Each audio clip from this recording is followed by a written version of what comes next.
Hello! Welcome back to my YouTube channel. It's me again. So, matagal-tagal tayong hindi nagkita-kita.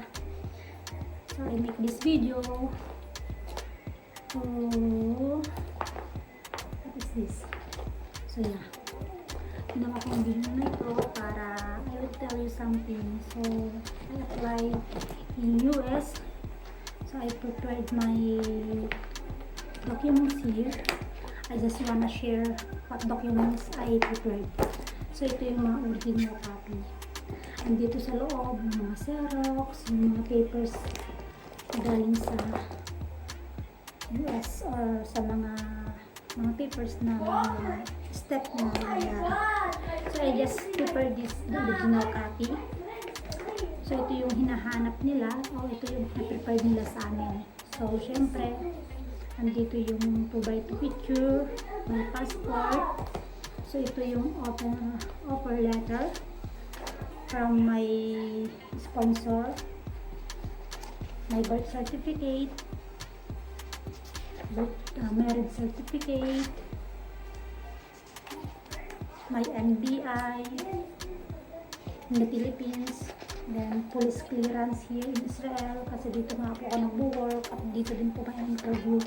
So every country na napuntahan nyo, kung above 6 months need nyo na pong kumuha ng police clearance. So andito yung passport ng asawa ko kasi yung dependents ko kasali po yung pamilya, immediate family. So yung asawa ko at yung anak ko. So yung birth certificate niya, then yung NBI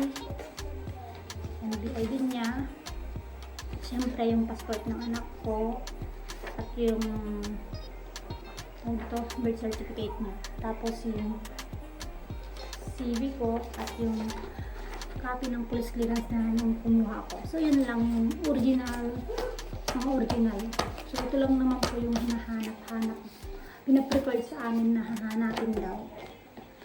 So wish me luck guys. Tomorrow is the Judgment Day, so I will tell you what gonna happen and kung ano yung mga documents na talagang hahanapin nila. But here with me, the Xerox copy, so bawat color may kanya-kanyang laman. So may color, diba? Color coding. So nandito, sinulat ko na din dito para mas mabilis humugot. So yung original nga, itong white, tapos yung Xerox, yung green, tapos nandito yung medical record, medical copy ko, so yung black. Nandito yung light green, sabi niya itong light green, ito yung email from NBC na meron akong interview. Then itong blue, ito yung DS-260 namin. Then itong red, ito yung birth certificate. So yun nga, ito yung nilalaman ng envelope ko. Kung sakali lang hahanapin nila, at least nandito na siya. Pero ito lang po talaga yung original ang pinaprepare ko sa amin. Pero I just printed it out, yung mga documents o yung mga papers na na-receive ko from my application. So that's all guys. Thank you. I will update you soon if what will happen tomorrow, because tomorrow is my Judgment Day. Wish me luck. Bye bye.